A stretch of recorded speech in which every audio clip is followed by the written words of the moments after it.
Audio book क्रमांक 24। पुस्तक का नाम समाज की अभिनव रचना। लेखक पंडित श्रीराम शर्मा आचार्य।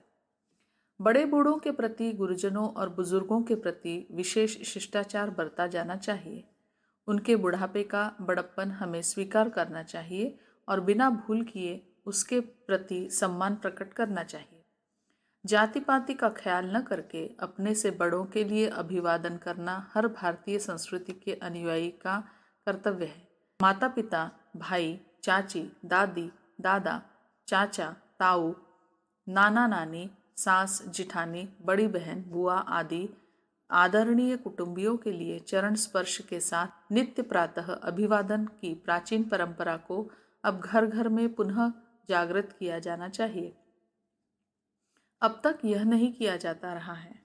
इस झिझक और संकोच को छोड़कर यदि हम अपने गुरुजनों के साथ इस प्रकार शिष्टता का परिचय देने लगे तो न केवल एक धर्म परंपरा चल पड़ेगी, वरन हमारे बच्चों में भी देखा देखी गुरुजनों के प्रति आदर भाव जागृत होंगे।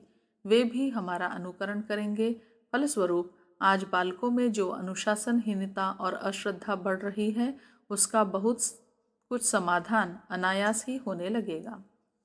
सम्माननीय व्यक्तियों के सामने पैर फैलाकर या हल्की चेष्टाओं के साथ बैठना, टिकट लेने, प्याऊ पर पानी आदि के सामूहिक अवसरों पर अपने से पहले आए हुए लोगों का नंबर पार कर स्वयं जल्दी आगे बढ़ना, किसी पीड़ित, परेशान, लंगड़े, काने या मूर्ख आदमी का उपहास बनाना, अपने मुंह अपनी तारीफ करना, कतरनी की तरह जुबान चलाते हुए ज़्यादा बकबक करते रहना, अश्लील चेष्टाएं या बातें करना, दांत, कान, आँख या गुप्त अंगों को व्यर्थ ही कुरेदते रहना, घर आए अतिथि के समुचित सत्कार की उपेक्षा करना, दूसरों की चीज़ें बिना उनसे पूछे उठाना और इधर उधर करना, छींक, जम्हाई, डकार आते समय मुंह के आगे हाथ या रुमाल न करना, अनुचित स्थानों पर मलमूत्र त्यागना, किसी को चिढ़ाना, व्यर्थ की गप्पे हाँकना, रास्ता चलते खाना, भीख मांगना, नीच प्रकृति के असभ्य लोगों के साथ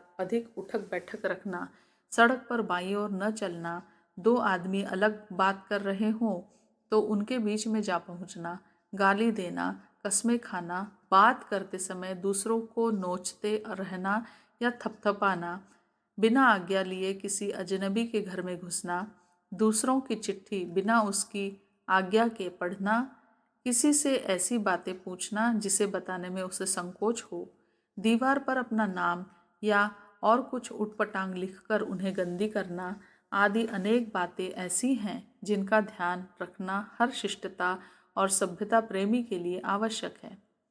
सभ्य समाज में रहने वाले सज्जनों का आचार व्यवहार ध्यानपूर्वक देखने और सत्पुरुषों की सलाह ध्यानपूर्वक सुनने से सुसंस्कृत मनुष्यों जैसा आचार व्यवहार सहज ही अपनाया जा सकता है। नारी को अविकसित न रहने दिया जाए। मनुष्य का जीवन दो धाराओं का सम्मिलन है। यह दो धाराएं नर और नारी कही जाती हैं। दिन और रात महाकाल के दो विभाग हैं। इन दोनों के सम्मिश्रित एवं संतुलित क्रम से ही सृष्टि व्यवस्था चलती है। यदि इनमें से एक ही रहे, दूसरा नष्ट या क्षीण हो जाए तो जीवों का जीवित रहना ही संभव न रहे। इसी प्रकार अन्न, जल, निद्रा, जागरण, जन्म, मरण के जोड़े भिन्न भिन्न प्रकार के होते हुए भी मिलकर एक क्रम व्यवस्था का निर्माण करते हैं। दो धागे या तिनके मिलाकर बटने से ही रस्सी बनती है। यदि वह दो नहीं केवल एक ही धागा या तिनका हो तो रस्सी न बन सकेगी। ऋण और धन, निगेटिव और पॉजिटिव दो विद्युत धाराएं आपस में न मिले तो बिजली की जो प्रचंड शक्ति विभिन्न क्षेत्रों में काम करती है, वह अपने अस्तित्व तक का परिचय देने में समर्थ न हो। नर और नारी का भी जोड़ा इसी प्रकार का है। दोनों एक दूसरे के पूरक हैं। इसी संतुलित सहयोग से ही एक स्वस्थ मानव जीवन विनिर्मित होता है। इसी संतुलन के आधार पर गृहस्थ जीवन का ही नहीं, सारे सामाजिक जीवन की सुव्यवस्था भी निर्भर है। इन दोनों में एक विकसित, दूसरा अविकसित रहे, एक उन्नत और दूसरा अवनति में रहे तो पंगे, लंगड़े, काने, टोंटे, अर्धांगवात रोग से पीड़ित मनुष्य की तरह कुसमता और अपूर्णता ही दिखाई पड़ेगी। सृष्टि संचालन की महत्वपूर्ण प्रक्रिया नर नारी के संयोग पर निर्भर है। प्रकृति ने अपने अस्तित्व की रक्षा के लिए इन दोनों को अलग अलग बनाकर भी एक सुदृढ़ स्नेह एवं आकर्षण के धागे से सी दिया है। इतना ही नहीं, दोनों में ऐसे अभाव भी रखे हैं जिन्हें पूरा करने के लिए उनका पारस्परिक सहयोग आवश्यक हो गया है। जिस प्रकार नर नारी का असहयोग रहने से सृष्टि क्रम आगे चलना बंद हो सकता है, उसी प्रकार पारस्परिक प्रेम एवं सह विकास के बिना गृहस्थ की गाड़ी भी टूटे पहिए के छकड़े की तरह चर मर कर गिर सकती है और लकड़ियों का एक ढेर मात्र रह सकती है। मनुष्य के व्यक्तिगत और सामाजिक जीवन में नारी का सहयोग नितांत आवश्यक है।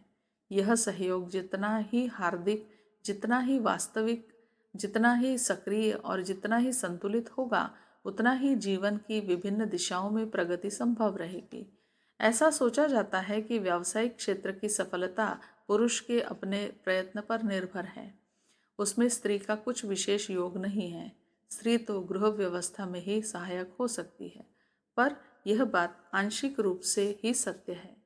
स्त्री की उपयोगिता के बारे में आमतौर से इतना ही सोचा जाता है कि वासना तृप्ति, शिशु पालन और गृह प्रबंधन के लिए उसकी आवश्यकता है, पर वस्तुतः उसका क्षेत्र इससे कहीं बड़ा है।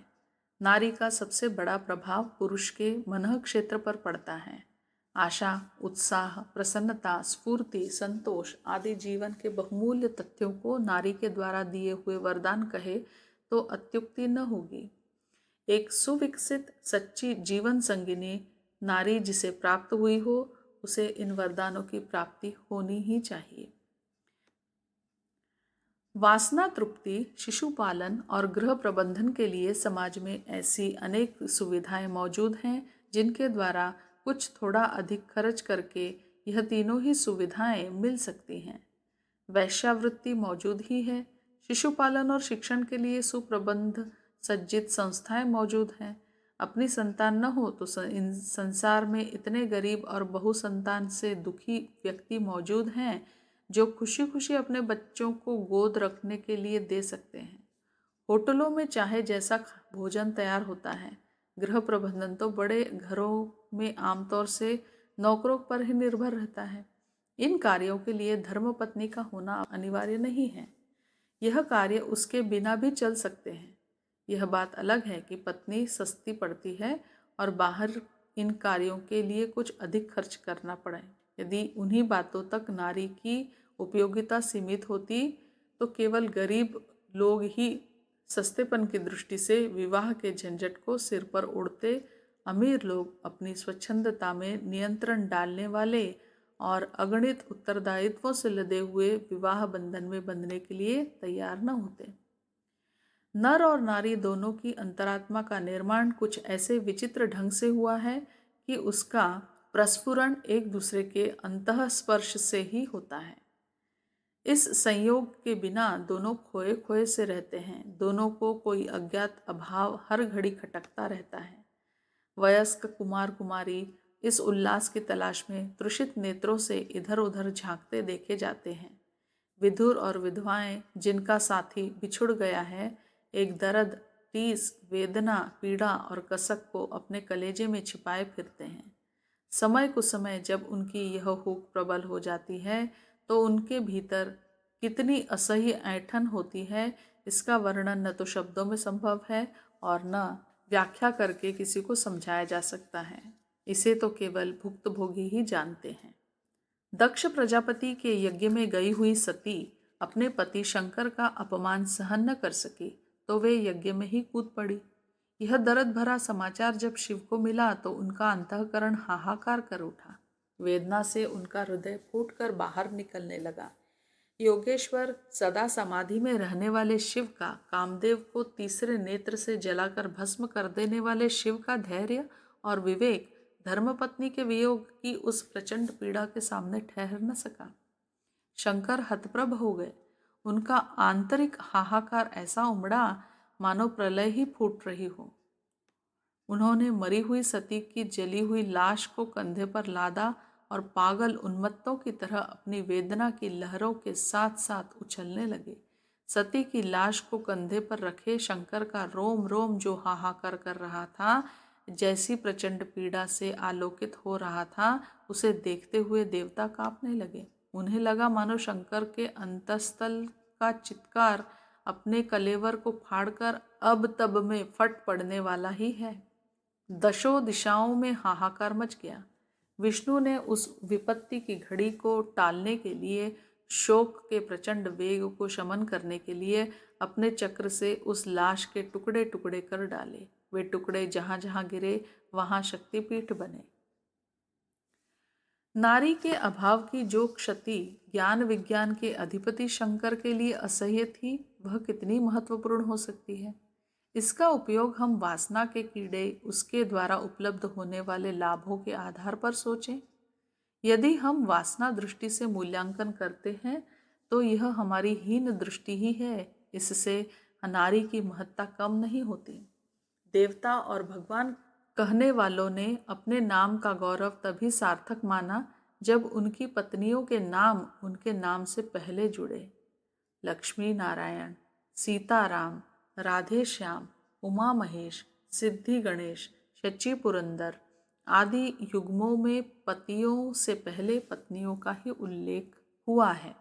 यह तथ्य बताते हैं कि जिन्हें आत्मा की प्रकृति का ज्ञान है, वे जानते हैं कि नारी के द्वारा नर को क्या मिलता है।